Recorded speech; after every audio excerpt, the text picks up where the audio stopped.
read of a man who stood to speak at the funeral of a friend. He referred to the dates on the tombstone from beginning to the end. He noted that first came the date of birth and spoke of the following date with tears. But what mattered most of all was the dash between those years. For that dash represents all the time that they had spent alive on earth, and now only those who loved them know what that little line is worth. For it matters not how much we own, the cars, the house, the cash. What matters is how we live and love, how we spend our dash. So think about this long and hard. Are there things you'd like to change? For you never know how much time is left that can still be rearranged. If we could just slow down enough to consider what's true and real, and always try to understand the way that other people feel, and be less quick to anger and show appreciation more and love the people in our lives like we've never loved before. If we treat each other with respect and more often wear a smile, remembering this little dash might only last a while. So when your eulogy is being read with your life's actions to rehash, would you be proud of the things they say about how you spent your dash? I love this poem. I think it's really insightful and it's really true. The dash between two dates is literally there because we can't be bothered to write out each year in like turn. We don't want to write 80 years worth of dates. So we write a dash. We're saving time. We're speeding up. We live in a culture that expects things really quickly. We make being busy really normal. And if we aren't busy, we aren't trying hard enough, we aren't doing enough, we're lazy, we're unproductive, we're going to fail at everything. But we can be so busy dashing that we kind of miss the point. Both Christian and secular authors now are starting to write loads of things about slowing down, about minimizing things, about minimizing activities, and about redefining success even. There's a book by a guy whose name I can't really pronounce, Kosoku Koyama, called The 3 Mile an Hour God, which I haven't read, but which is a book about Jesus moving slowly because he moved at the pace of walking at 3 miles an hour. He had time for people around him. He could smile as he passed them on the street. I wanted to start there because my talk's on Daniel 6. It's the classic, it's Daniel in the lion's den. But the title of my talk is A Long Walk of Obedience. And on the surface, that looks like an odd title because it doesn't really involve the lions that are central to the story that we learn as children. But when we look at the bigger picture, it's all about that long walk of obedience. It's about the dash. By chapter 6 in Daniel, Israel have had multiple kings, all of them foreign. We have, as the reader, heard lots about Nebuchadnezzar, Belshazzar, and now we've got Darius. There have been miraculous interventions to save Daniel and his friends. Daniel has proven that he is the true God time and again. He's interpreted dreams and he has explained the writing on the wall. And he's also shown wisdom and favour in what he's been doing.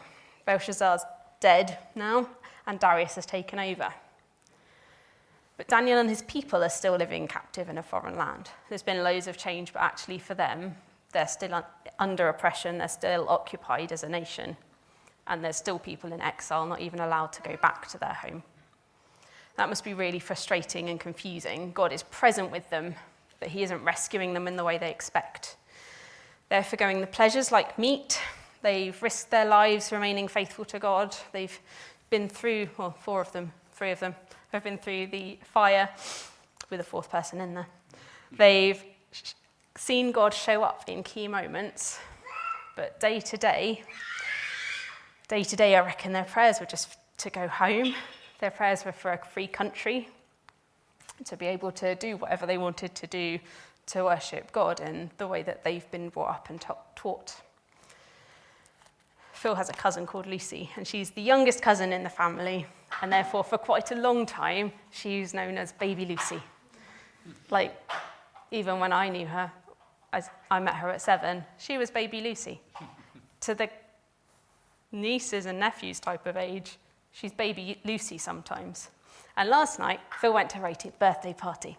Sometimes we can kind of forget that time's moved on and people have moved on as well. So by the time that we meet Daniel in chapter 6, he's way past 18. As Lisa said last week, when talking about chapter 5, the fall of Babylon, Daniel's about 80. It's 66 years since he was taken captive, and he hasn't been home. He hasn't worshipped at the temple in Jerusalem. Realistically, we don't even hear about his friends in this story. It's quite possible he's long outlived them. It's a really slow walk for him. He's done miraculous things in the power of God, but there's only been 5 of them, and we're a long way on. So it's a long walk of obedience for Daniel. It's not a rush, it's not a dash. And the lion's den looks amazing, but only for a moment. So we're going to read through part of the chapter, and then we're going to read through the rest of it. Daniel 6. It pleased Darius to appoint 120 satraps, that's advisors and high officials, to rule throughout the kingdom, with 3 administrators over them, one of whom was Daniel. The satraps were made accountable to them so that the king might not suffer loss. Now Daniel so distinguished himself among those administrators and satraps by his exceptional qualities that the king planned to set him over the whole kingdom. So the king's appointing people in a pyramid, a bit like William the Conqueror, if you happen to be a history teacher. And it's a successful method. It's shown itself to work. You divide, and you divide, and you divide, and you can keep control that way. Darius is showing he's actually really good at leadership. He needs people to rule in each area that he can really trust, though, because if one area starts to rebel, he's going to have a problem. People don't like it when their land is invaded, so that's also quite likely. Daniel's in a situation now where he's got a new foreign king over him. This foreign king doesn't have the same history as Belshazzar, so Daniel reprimands, tells Belshazzar off because he hasn't listened to what's gone before, to what's happened with Nebuchadnezzar. But right now, it's a whole blank slate. At this, the administrators and the satraps tried to find grounds for charges against Daniel in his conduct of government affairs, but they were unable to do so, so he's doing really well at work. They could find no corruption in him because he was trustworthy and neither corrupt nor negligent. Finally, these men said, "We will never find any basis for charges against this man, Daniel, unless it has to do with the law of his God." So the other administrators don't like Daniel. Darius likes him. Everyone else that's kind of in power is not a fan. Maybe it's just that he's being favoured over them. Maybe it's because he's an Israelite. He's a foreigner to them. I suspect maybe that he's just showing them up. He's trustworthy and he's not corrupt. Maybe they're getting a little extra for themselves instead of giving it to Darius. Maybe he's wiser in how he deals with people and he's struggling less with rebellions and people being upset. What they know is that Daniel's different to them. The difference they can see where they can pick him out as other is the law of his God. They see that Daniel is actively following a different God. He's actively going in a different direction to them. And after 60 years in a different culture, he hasn't lost his otherness. In the New Testament, we talk about Daniel in terms of salt and light. He's just different to what's around him. You don't think of bread as being that salty, but when I make bread occasionally, I may miss out the odd ingredient like salt. And Phil will tell you that you can definitely taste it when the salt is missing in the bread. It's not appealing to eat. The recipe that I use has 1 teaspoon, which is dwarfed by the amount of flour that I put in. But the whole loaf is massively improved by it. It tastes nice, and you want more if the salt's there. You don't if the salt's not there. Something about Daniel has a pleasant taste to Darius. He might not even be fully aware of what it is, but he wants more of it. He wants more of Daniel's company and advice. Paul explains in 2 Corinthians that to one man, what might be a pleasant aroma brings death to another. The same thing that makes Daniel pleasant to Darius is what smells bad to the satraps and the officials around him. They can't stand him because of what they see in him, which is probably exactly the same thing as what Darius likes. It doesn't mean that Daniel is doing wrong. He's facing trouble exactly because he's doing what he should be doing, because he's following God. And for us now, we're living in a post-Christian culture. We are more and more coming up against times when what we say isn't popular. The Bible doesn't read like how culture would like it to look. To some people, it seems downright unpleasant, like the stench of death. There's a famous atheist, Tom Holland, who has pointed out recently that loads of advancements in the last 2,000 years have come about through Christianity because of the Christian idea of what relationships between men and women should look like because of honouring women and of monogamous relationships and all things like that. And he says that is exactly now what Christians are getting criticised for. But without that, we wouldn't have so many things today. We wouldn't have the idea of rape even, or of people being kept accountable for their behaviour to each other. It doesn't mean that what we believe is wrong, it just means that it's not popular right now. We've had centuries of state and culture and church being intertwined, and that isn't the case now. It's not all a bad thing, because the church clearly hasn't always managed to do the right thing when it's been more powerful. Things have been done under the banner of Christianity that weren't biblical, and being an evangelical Christian now is more and more other to the culture around us. There's confusion on what we believe and what the Bible says. But we shouldn't be surprised by that. We can't rewrite the Bible to fit in with the culture of the moment. Jesus was different to the culture around him. He challenged injustices, and he challenged those who want to water down God's message into something that fitted with the culture around him. He was extreme in loving the unlovable, extreme in calling people to follow him, to give up inheritances, wealth, and careers. He was extreme in dying to save people who didn't even understand what he was doing. It isn't possible to follow the Jesus of the Bible and to fit neatly into the world around us. It's not possible for Daniel to follow the God that he grew up knowing, that he hears from, and that he prays to regularly, without not fitting into the world around him. When we're obedient to God, we show the contrast around us.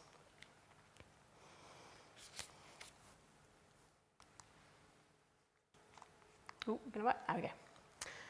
So these administrators and the satraps went as a group to the king and said, "May Darius live forever, you're amazing." The royal administrators, prefects and satraps, advisors and governors have all agreed, maybe not all, that the king should issue an edict and enforce the decree that anyone who prays to any god or human being other than you in the next 30 days, your majesty, shall be thrown into the lion's den. Now, your majesty, issue the decree and put it in writing so that it can't be altered, in accordance with the law of the Medes and the Persians, which cannot be repealed. So King Darius put the decree in writing. The king writes the law, but he's also subject to it. He can't change it. Their way of doing law was very specific. If the king had written the law, it could not be changed, even by that person. Now, when Daniel heard that decree had been published, he was very sad, and he made sure that no one noticed him praying to God for the next 30 days. No. Because Daniel had walked his long walk of obedience. He's been through struggles.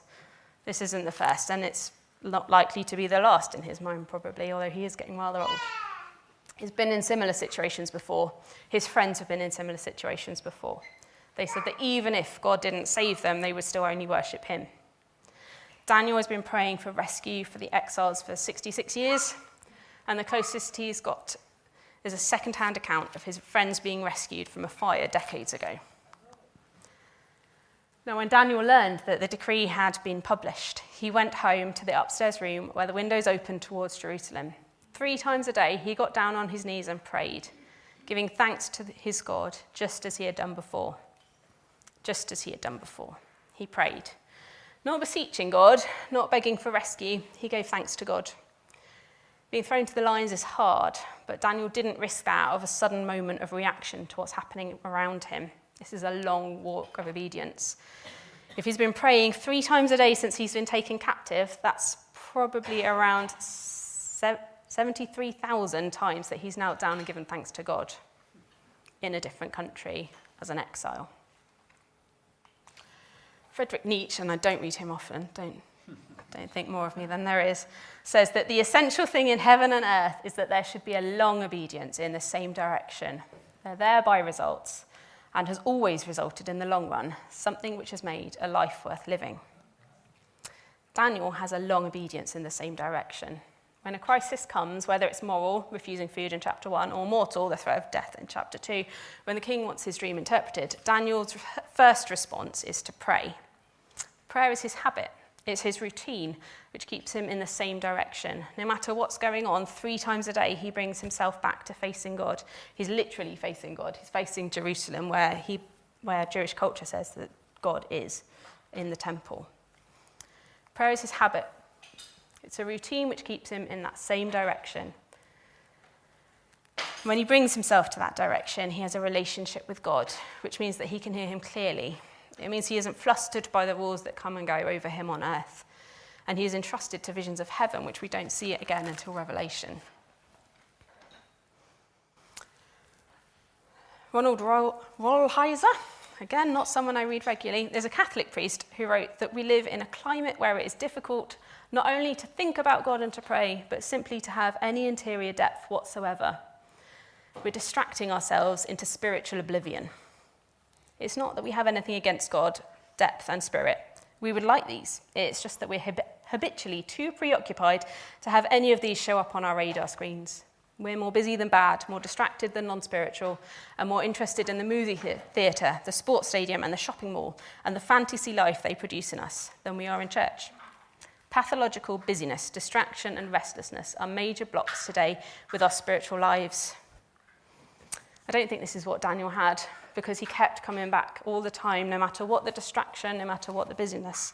3 times a day, he's kneeling down and giving thanks. He's 80 years old, probably 40 provinces under him, since he's got 120 divided by 3. He's busy. He could fantasize about all of the wealth and power that could come if the king does put him in charge of the others. But what he does is choose to go home to the upstairs room where the window opens towards Jerusalem. He chooses to kneel down and to pray. He brings his direction back to God, however inconvenient it may have been. Timothy Keller says that you believe in a loving God. Then along comes criticism or rejection. Daniel's facing significant rejection. Or some failure that's a blow to your reputation in some realm. Anyone in such a situation will feel quite crestfallen and downcast. But there's a difference between being discouraged and being devastated, between sliding into despondency and not being able to function. If God's love is an abstraction, it's of no consolation. It has to be real to you. If it's felt and lived through reality through prayer, then it buoys you up. He continues, did you ever notice that when you're doing a task and you hear voices or music or other sounds on audio only, you can tune it out? However, if you're trying to do a task and you're trying to watch something on a video, it's almost impossible to tune out the video. That's what prayer does. It takes something that you believe about God and it makes it vivid. We can believe something all the time, but it can be background to us. When we bring our direction back, our focus back, it becomes more. Prayer encounter with God takes the love of God, the greatness of God, the power of God, the wisdom of God, which most of us experience only as audio, and it puts them on video. Prayer plunges us into the fullness of who he is, and his love becomes more real than the rejection or the disappointment we're experiencing. Then we can handle our problems. We can hold our heads up again. What could be more practical than this? In Daniel 6, we can be encouraged by the rest of the story, being saved from the lions. It's miraculous, it's wonderful. But this is what we learn from the long walk of obedience, the regular prayer that leads us to the knowledge of our belovedness that Lisa talked about last week. When we live in that relationship, we've actually got power. I don't think I can stop at that point, though, so we'll read on quickly. Then these men went as a group, and they found Daniel praying and asking God for help. So they went to the king and spoke to him about his royal decree. Did you not publish a decree during the next 30 days? Anyone prays to any god or human being except you, your majesty, will be thrown into the lion's den. The king answered, the decree stands in accordance with the law of the Medes and the Persians, which cannot be repealed. That's a very definite yes. Then they said to the king, Daniel, who is one of the exiles from Judah, pays no attention to you, your majesty, or to the decree you put in writing. He still prays 3 times a day. When the king heard this, he was greatly distressed. He was determined to rescue Daniel and made every effort until sundown to save him. Then the men went as a group to King Darius and said to him, remember, your majesty, that according to the law of the Medes and the Persians, no decree or edict that the king issues can be changed. He's bound by what he's signed. So the king gave the order, and they brought Daniel and threw him into the lion's den. Remember, he's 80. He's being thrown around. That's already a problem, probably. The king said to Daniel, may your God, whom you serve continually, rescue you. This isn't a situation that Darius foresaw when he signed the decree. He hadn't thought about it. He knows that Daniel's different. He has a saltiness, a pleasant aroma. He sees the different is the God that Daniel continually serves. Darius is acknowledging Daniel's long walk of obedience. A stone was brought and placed over the mouth of the den, and the king sealed it with his own signet ring and the rings of his nobles so that Daniel's situation might not be changed. Then the king returned to his palace and spent the night without eating and without any entertainment being brought to him, and he could not sleep. There's two other times that quickly come to mind about when a stone is placed at the entrance, and that's Lazarus and Jesus, both sealed in tombs. It's really final. The king has put his signet ring as a seal. He signed it. It's done in his name. Darius goes home and he can't eat. He doesn't want entertainment. He feels so bad that he isn't even binge watching or doom scrolling. He can't sleep. I think that he's feeling like that really deep, sick feeling. What have I done? How do I move forward? He isn't just losing Daniel, who he trusts above everyone else in the kingdom. He got tricked into it. He got tricked into it because he was being vain and arrogant, and he liked the idea of everyone worshipping him. He got tricked into it by people that he thought he could trust. They lied to him. They said they all agreed. It's clearly a trap for Daniel because they were jealous, and now he doesn't have the person that he trusts. He has all the people that he knows he can't trust. He's been massively betrayed. At the first light of dawn, the king got up and hurried down to the lion's den. When he came near the den, he called to Daniel in an anguished voice, "Daniel, servant of the living God, has your God, whom you serve continually, been able to rescue you from the lions?"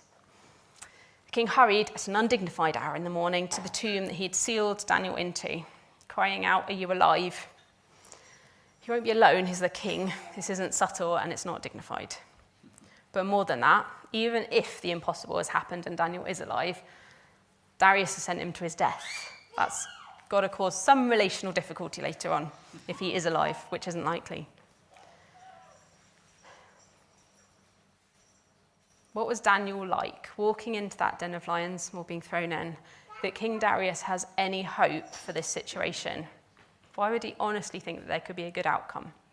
Daniel went into that den with such composure and an attitude of just following God, that the king has hope in a God that he hasn't recognized, that this God will save him, and that Daniel will then actually want to be, not friends, but, friendly, will continue as a trustworthy advisor.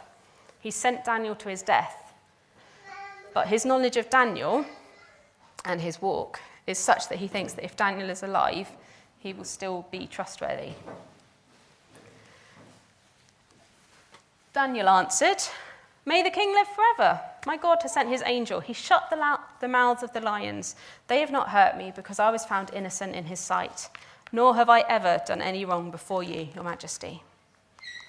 The king was overjoyed and he gave orders to lift Daniel out of the den. And when Daniel was lifted from the den, no wound was found on him because he had trusted in his God. At the king's command, the men who had falsely accused Daniel were brought in and thrown into the lion's den, along with their wives and children. And before they reached the floor of the den, the lions had overpowered them and crushed all their bones. Then King Darius wrote to all the nations and the peoples of every language in all the earth, "May you prosper greatly. I issue a decree that in every part of my kingdom, people must fear and reverence the God of Daniel. For he is the living God and he endures forever. His kingdom will not be destroyed. His dominion will never end. He rescues and he saves. He performs signs and wonders in the heavens and on the earth. He has rescued Daniel from the power of the lions." So Daniel prospered in the reign of Darius and in the reign of Cyrus the Persian. This is a complete about turn. Darius has just declared that everyone should worship only him for 30 days, and now he's issuing a new decree that everyone should fear and revere the God of Daniel, the God of Israel, a conquered people. So when it says that his kingdom will not be destroyed, he's recognizing something beyond the nation kingdom. When Belshazzar drank out of the cups from the temple, he was communicating that the God of Israel was conquered, beaten, done. They're in a time when the understanding of many gods, and he's belittling the God of another group of people. Not saying he doesn't exist, but saying he's not powerful, he's not significant, he can't do anything. The book of Daniel is in Aramaic, which is significant because it means it wasn't just intended for the Jews, as the rest of the Old Testament in Hebrew is, and even the second half of Daniel. It's written so that people of various nations can read it. It's the common language. So equivalent now would be the Greek of the New Testament, Latin in the Middle Ages, and now English. The first half of the book is written almost as a warning to other nations. Darius states it here. The God of Israel hears, he rescues, he humbles kings, he is powerful. So I think just to finish, it would be good to pray about a few things, just in twos or threes. I think maybe some of us are feeling that our long walk is really long, and we need some energy. We need some feeling of revival, even just within ourselves. You might be feeling tired or weary. You might be feeling old, like Daniel. Maybe you're feeling alone. Your friends have dropped away. Some of us maybe need to repent. We've done the wrong thing. Maybe we feel a bit more like Darius. We're maybe more interested in our own thing and in making ourselves look good. And maybe some of us feel like we need rescuing, whether it's been done to us like Daniel or whether we've made the mess ourselves like Darius. So if we could get into groups of 2 or 3 just to pray, that would be lovely.